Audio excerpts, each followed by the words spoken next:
I never heard it said that the disciples were in it for the money and they were those who turned the Mediterranean world upside down. Paul made his own money selling tents, and the Christian faith is a tent-making business. If the apostle to the Gentiles would have charged a fee for writing to those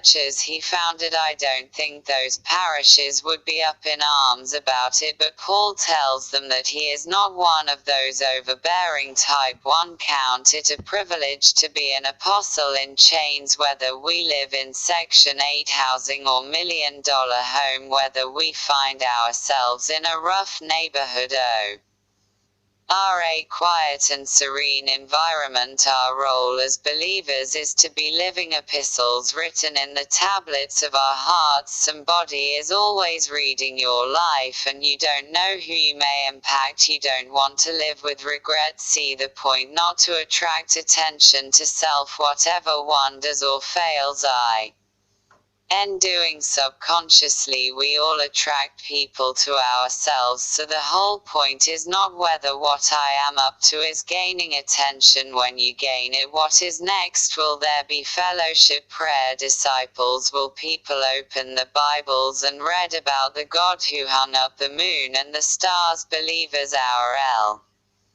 labor is not in vain. Christ did promise a reward for our efforts at the end of the day. Read about the parable of the laborers. The owner of the field reimbursed the laborers 1 denarii each, starting with the ones he went out of the way to hire last, then finished with those he hired in the morning. Christianity a tent-making business. We make our own way through life, no cover charge for the gospel of Jesus Christ. The disciples has their own way of raising finances. Jesus himself was a carpenter's son. Peter, Andrew, James and John were all fishermen before beginning their apostleship. Paul made his own money selling tea.